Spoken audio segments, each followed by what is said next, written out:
semuanya, kami dari kelompok 5. Di sini kami akan membahas soal masa reformasi. Oke, selanjutnya mari kita simak baik-baik ya videonya.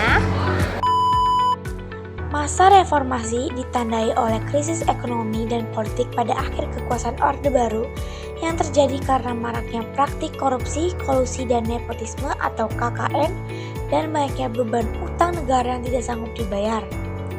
Ketidakpuasan masyarakat terhadap pemerintahan Soeharto kemudian menimbulkan demonstrasi besar-besaran di seluruh Indonesia yang menyebabkan reformasi. Bermula pada 1997 saat nilai rupiah turun anjlok yang menyebabkan kemerosotan ekonomi, Indonesia pada masa itu dibantu oleh IFM atau International Monetary Fund yang memberikan bantuan atau solusi paket reformasi keuangan. Akan tetapi, bantuan yang diberikan IMF malah menjerat Indonesia dan membuat krisis ekonomi. Pemerintah Orde Baru mempusatkan pembangunan di Pulau Jawa, sehingga pembangunan dinikmati sebagian kecil masyarakat. Runtuhnya otoriter menjadi hasil akumulasi dari berbagai krisis. Faktor politik juga mendorong penggulingan Orde Baru di mana kemenangan Pultak Golkar dalam pemilihan umum 1997 yang dinilai tidak wajar. Hal ini juga dikarenakan korupsi, kolusi, dan nepotisme atau KKN yang dilancarkan oleh pemerintahan Soeharto yang pada saat itu sangat otoriter dan anti kritik.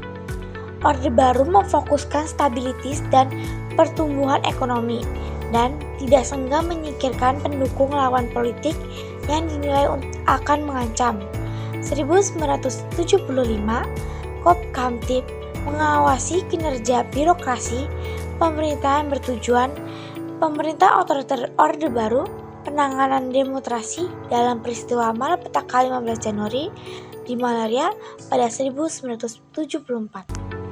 Sistem pemerintahan pada periode B.J. Habibie ini didirikan oleh lingkungan sosial politik yang lebih terbuka.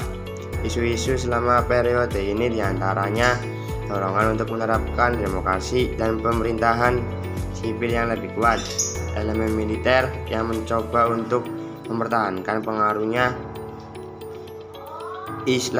Islamisme yang tumbuh dalam politik dan masyarakat umum, serta tuntutan otonomi daerah yang lebih besar. Proses reformasi menghasilkan tingkat kebebasan berbicara yang lebih tinggi, berbeda dengan penyusuran yang meluas saat Orde Baru.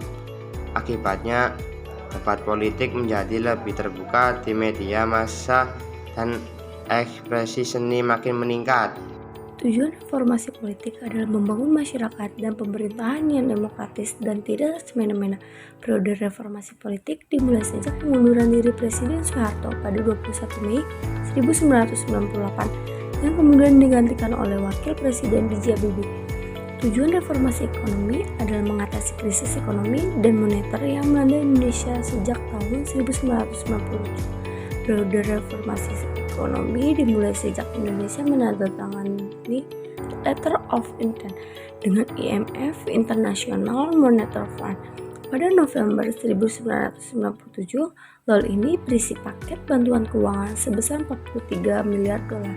Tujuan reformasi hukum adalah menciptakan sistem hukum yang adil, transparan, dan akuntabel. Sistem hukum yang ada selama Orde Baru dianggap tidak mampu memberi perlindungan kepada rakyat karena sering disalahgunakan oleh penguasa untuk kepentingan politik. Periode reformasi hukum dimulai sejak amandemen UUD 1945 pada tahun 1999. Ada dampak ekonomi pada masa reformasi. 1. Mulai diterapkan independensi Bank Indonesia agar lebih fokus mengurus perekonomian Indonesia. Yang kedua, merestrukturasi dan rekapitulasi perbankan melalui pembentukan Badan Penyihatan Perbankan Nasional PBBN dan unit pengelola aset negara. Yang ketiga, menaikkan nilai tukar rupiah terhadap dolar hingga di bawah Rp10.000. Selanjutnya ada dampak politik pada masa reformasi. 1. Menggantikan 5 paket undang-undang, 3 diantaranya diubah agar lebih demokratis, yaitu otonomi daerah, UU Pers, dan UU Independensi Bank Indonesia. Yang kedua, rakyat bebas dalam menyalurkan aspirasi. Yang ketiga, melakukan pencabutan terhadap pembedalan pers. Di penjarahan dan SARA jelang reformasi 1998. Setelah adanya tragedi berdarah di sejumlah daerah termasuk Jakarta, ibu kota kembali mencekam pada tanggal 13 hingga 15 Mei 1998.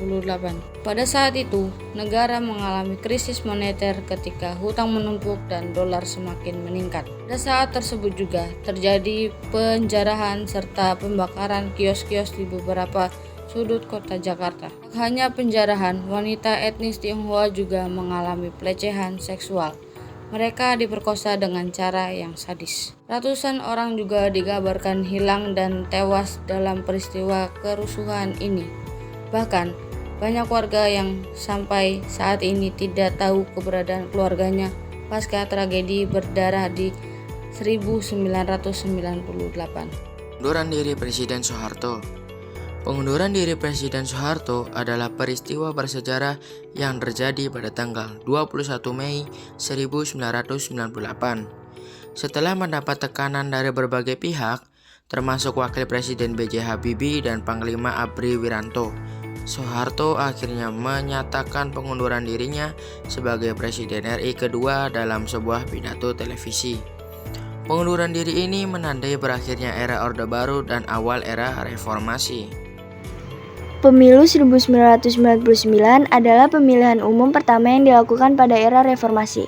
Pemilu ini diikuti oleh 48 partai politik yang berkompetisi untuk mendapatkan kursi di DPR, DPRD, dan MPR. Pemilu ini berlangsung pada tanggal 7 Juni 1999 dengan tingkat partisipasi mencapai 93,3%. Hasil pemilu ini menunjukkan bahwa Partai Demokrasi Indonesia Perjuangan atau PDIP yang dipimpin oleh Megawati Soekarno Putri memperoleh suara terbanyak, yaitu 33,7%, diikuti oleh Partai Kebangkitan Bangsa atau PKB yang dipimpin oleh Abdurrahman Wahid dengan 12,6%, dan Partai Amanat Nasional atau PAN yang dipimpin oleh Amin Rais dengan 7,1%. Ini dia adalah beberapa dokumentasi pada saat masa reformasi.